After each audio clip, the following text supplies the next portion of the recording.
Será que vem aí dividendos duplos para quem for acionista do Banco do Brasil? O fato é que às vésperas da divulgação do resultado do terceiro trimestre, as cotações do Banco do Brasil vêm caindo independentemente do período que você olhe, nos últimos 5 dias, no último mês, nos últimos 6 meses, no ano de 2024, menos aí nos últimos 12 meses. E essa queda mais recente nas cotações das ações fez com que alguns analistas passassem a dizer que essa é a ação mais barata do setor, dizendo compre agora Banco do Brasil, enquanto tem gente, por outro lado, se dizendo pessimista para os resultados do terceiro trimestre. E tem esse papo de dividendos duplos que fez com que muitos de vocês se perguntassem, poxa, será que vale a pena investir em Banco do Brasil agora? É hora de comprar? Bom, nesse vídeo aqui eu vou te explicar o que está acontecendo com o Banco do Brasil, qual é a projeção para os resultados, vou falar sobre os dividendos duplos e te mostrar como saber se é hora de comprar ou não se você seguir uma estratégia clara de investimentos. Então presta muita atenção. Se você é acionista do Banco do Brasil, comenta aqui. Se gostar desse vídeo, deixa o dedo no like e vamos lá. Os resultados vão ser divulgados no dia 13 de novembro, mas o mercado já está projetando algo desafiador. A Genial Investimentos, por exemplo, fala em retração de resultados. A mesma linha que eu vi aqui num artigo da Infomoney, que cita vários diferentes analistas. Alguns esperam que a estrela do Banco do Brasil brilhe menos, em especial quando comparado com outros bancos, como o Bradesco e o Itaú. Os analistas do Bradesco BBI, por exemplo, esperam que o Banco do Brasil cresça seu lucro em 8%. Já o pessoal do Bank of America vê um risco de queda para o Banco do Brasil. Bem modesto, mas ainda assim não é uma expectativa favorável. Analistas da XP Investimentos seguem a mesma linha e dizem esperar por resultados pouco inspiradores. Agora, o que isso significa? E mais importante do que isso, o que está acontecendo com o Banco do Brasil para que tantos analistas estejam aí céticos em relação aos resultados? Bom, posso citar aqui 3 coisas, sendo que a terceira é a mais preocupante. Bom, a primeira coisa é que o Banco do Brasil pode finalmente ser beneficiado pelo caso das Americanas. Aquele caso lá do início de 2023. Caso você esteja se perguntando, como assim, Amir? O que as lojas americanas têm a ver com o Banco do Brasil? Deixa eu te explicar que no começo do ano passado, uma operação da Polícia Federal deflagrou uma fraude bilionária nas lojas americanas. Pois bem, referente ao quarto trimestre de 2022, o Banco do Brasil tirou ali cerca de 1,3 bi dos seus resultados, do seu balanço patrimonial, de dívidas pelas americanas, dizendo basicamente que o banco entendeu que aquele dinheiro estava meio que perdido. Só que o detalhe é que agora a varejista pode pagar de volta para o Banco do Brasil cerca de 30% daquele valor. Estamos falando aqui no montante de 408 milhões que Americanas deve devolver ao Banco do Brasil. Um valor que é alto, mas também está longe de ser a solução para todos os problemas do Banco do Brasil, né? Claro que é muito dinheiro, 408 milhões de reais, mas se tratando dos resultados do Banco do Brasil, a gente está falando em cerca de 5% do lucro trimestral, ou 2% do lucro dos últimos 12 meses. E antes de mostrar o segundo ponto, fica a pergunta, será que esse caso por si só deve ser motivo para você investir em Banco do Brasil? Para esse investidor aqui, seguidor no YouTube, que colocou 55% da carteira dele de ações brasileiras em Banco do Brasil, esse era um bom motivo. Antes de passar pela nossa sessão totalmente gratuita de consultoria de investimentos, ele estava tentando multiplicar muito rápido o seu patrimônio, fazendo poucas apostas mais concentradas, e uma das principais apostas era nas ações do Banco do Brasil. E o que levava ele a comprar manchetes como essas.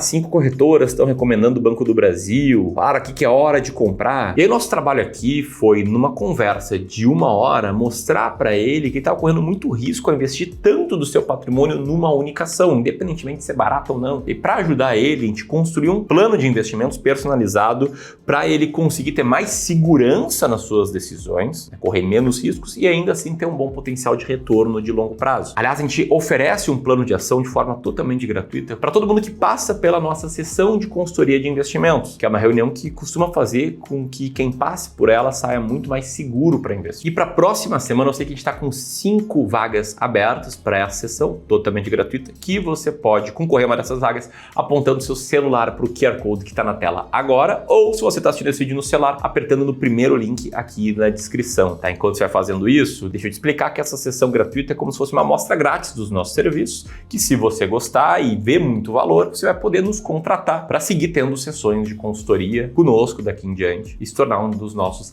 clientes de wealth aqui do Clube Clube do Valor, beleza? Bom, voltando aqui ao caso do Banco do Brasil, eu queria ressaltar mais outros 2 pontos, né? Falei que ia citar 3, citei apenas um. O segundo ponto aqui é o Plano Safra, que estava previsto para junho, porém foi adiado. E aí, na prática, o mercado esperava que os próximos resultados de Banco do Brasil já trouxessem o impacto do Plano Safra, que, adiado, não vai aparecer lá. Ele começou, de fato, em setembro, então a gente pode ver números do Plano Safra refletidos no balanço do 4º trimestre, mas não vamos ver no balanço do 3º, já que o 3º tri compreende julho, agosto e setembro, ou seja, o Banco do Brasil perdeu, deixou de ganhar em 2 desses 3 meses. Lembrando que o Banco do Brasil disponibilizou 260 bilhões em crédito para o agro, que, aliás, falando em agro, outro grande problema que pode vir refletido nesse 3º trimestre foi a incerteza sobre as chuvas entre agosto e setembro, além dos preços mais fracos dos grãos. Cenário que fez com que muitos agricultores optassem por estocar a produção na expectativa de uma melhoria no preço, o que acabou também gerando atraso no pagamento de empréstimos da safra anterior. E é aqui que mora o detalhe, que também é o nosso terceiro ponto de atenção sobre o Banco do Brasil, que é o fato de que o Banco do Brasil está começando a sofrer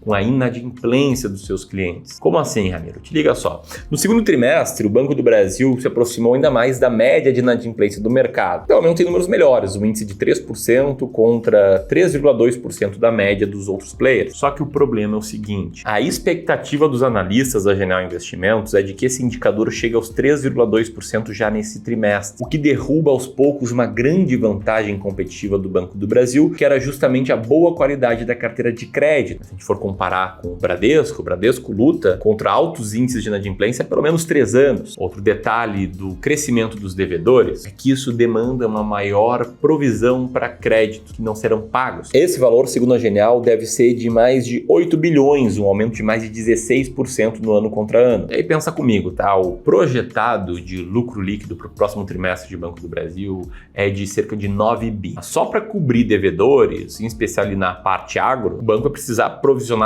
8 bilhões. Não que seja uma coisa nova ter que provisionar para créditos duvidosos, faz parte do dia a dia de qualquer banco. Mas imagina que se a inadimplência fosse um pouco mais controlada, o quanto que o lucro não poderia ser maior? E mais, e se a inadimplência sair um pouco mais do controle, será que não afeta diretamente essa lucratividade de curto prazo? Estou te explicando todo esse contexto porque a pergunta que muitos fazem é: será que nesse cenário o Banco do Brasil vai continuar pagando bons dividendos para os seus acionistas? Será que esses dividendos duplos que podem vir fazem as ações valerem a pena?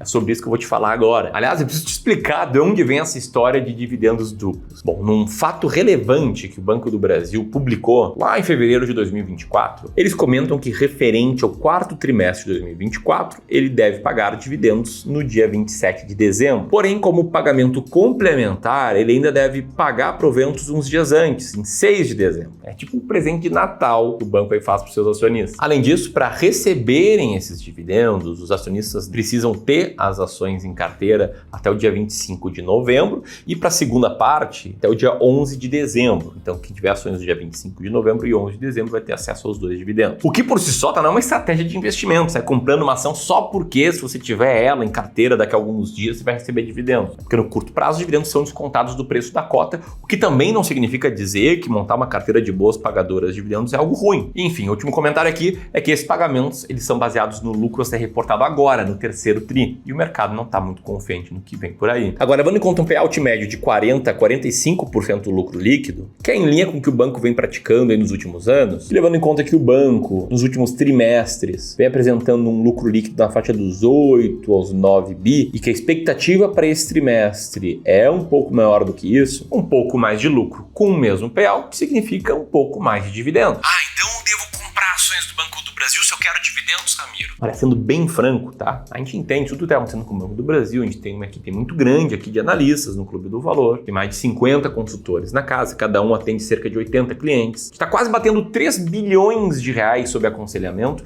e ainda assim a gente não leva projeções ou teses qualitativas em consideração na hora de tomar uma decisão de investimentos. Por quê? Porque a gente acredita que por trás de uma tese qualitativa existem inúmeros vieses comportamentais que acabam turvando a nossa decisão. A gente prefere confiar, portanto, apenas nos números, acreditando de que no mercado financeiro, como já diria Warren Buffett, o espelho retrovisor é sempre muito mais claro do que o para-brisa. Então, como é que funciona a nossa estratégia aqui com foco em dividendos? A gente roda uma série de filtros que eu vou pedir para o Gleice colocar rapidamente na tela, né? Filtro de liquidez, liquidez, de estabilidade de dividendos, de lucro líquido, ajuste não recorrentes, para depois organizar as empresas naquelas que têm o maior dividend yield dos últimos 36 meses. Então a gente quer ver aqui empresas lucrativas, com consistência em lucratividade e com dividend yield médio mais alto, numa estratégia que acaba selecionando também algumas ações bem baratas. E a gente faz uma avaliação relativa, a gente compara as empresas com elas mesmas, querendo comprar as 10 melhores pagadoras de dividendos com base nesses critérios. Uma estratégia que você pode conhecer melhor, assim como você pode conhecer as 7 melhores ranqueadas nesse mês, apertando aqui no segundo link da descrição